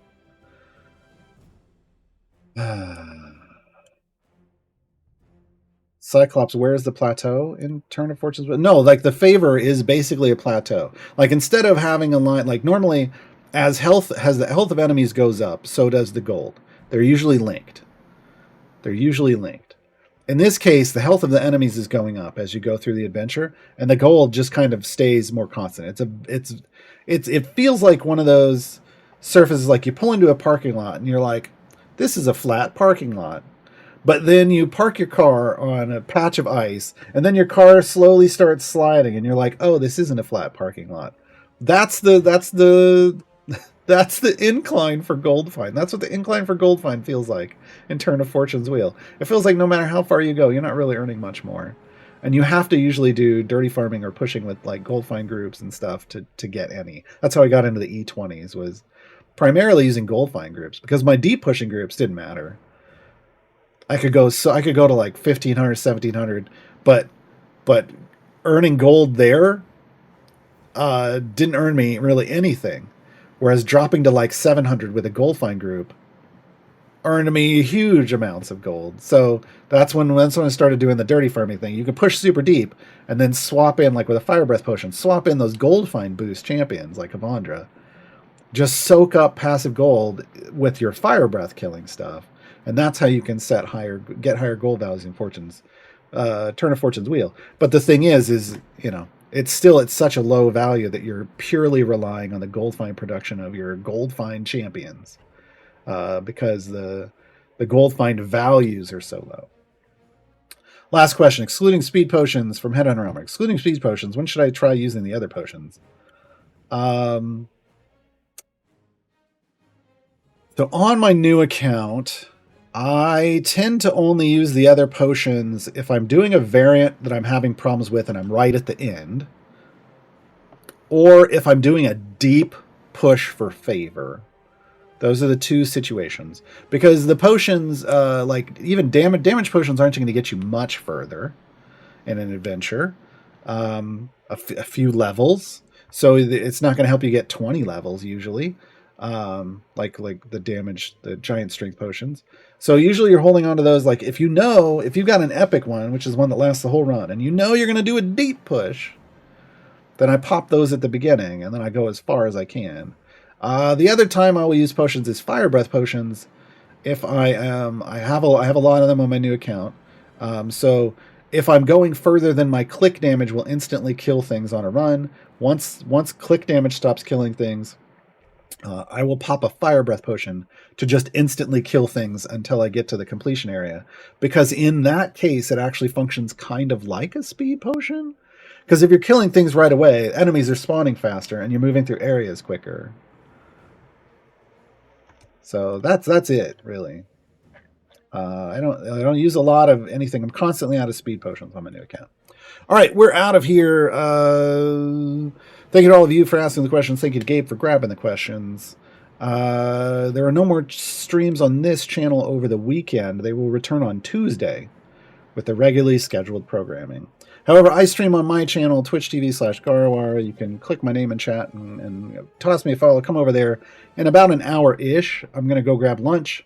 The amount of time, and then eat lunch. The amount of time that takes can vary. So sometimes I start a little early, sometimes I start a little late. Blame traffic. Blame traffic. But I'll be playing my new player account today. We're doing a deep run. If you want to come see a deep run on an early game account, I'm 52 playing days in. I only play it on stream, and I play for anywhere from 4 to 5 hours on stream. So we're 52 playing days in. I'm going to do a deep run in Waterdeep. If you want to come talk about what that looks like, how that functions, how do you figure out where your wall is, what do you do at the end, dirty gold farming, we're going to be doing all of that today. Come hang out. I also have a bunch of guides over on the subreddit.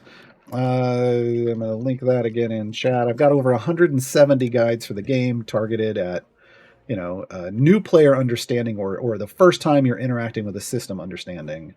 Those are the 101 guides, basically. What song are we going out on? I don't remember.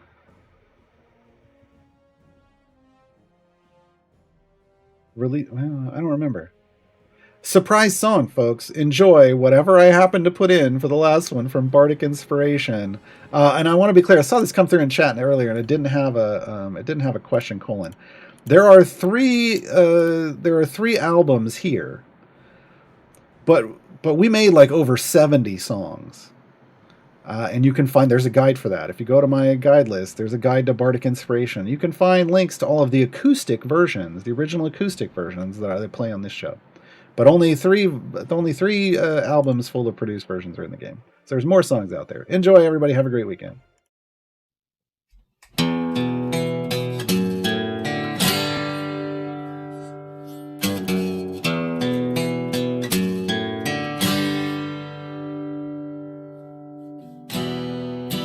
Soaked by winter rains,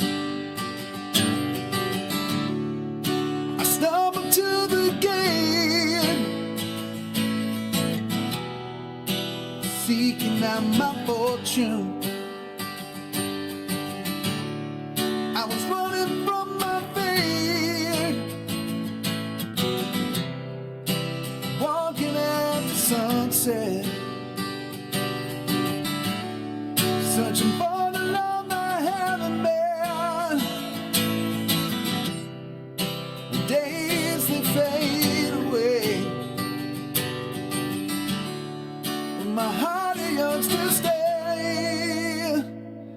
never win a night. Never winter dreams. Always shining bright. Never what it seems.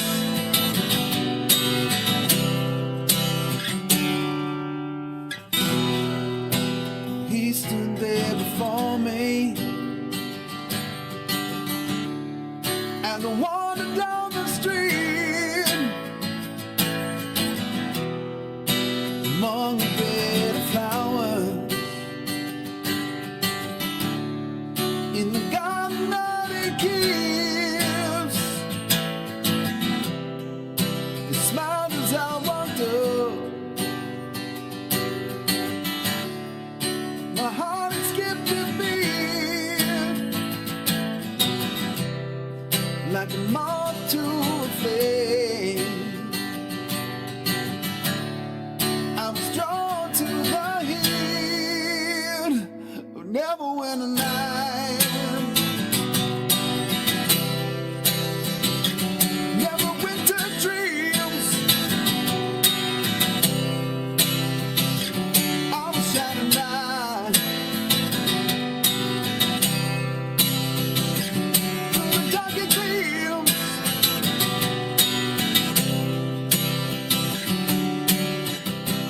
In a city still had the scarlet since I kind.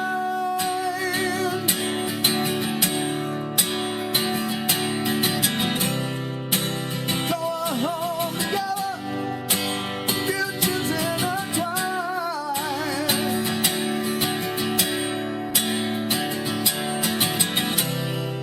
Here's what the solo is, I think.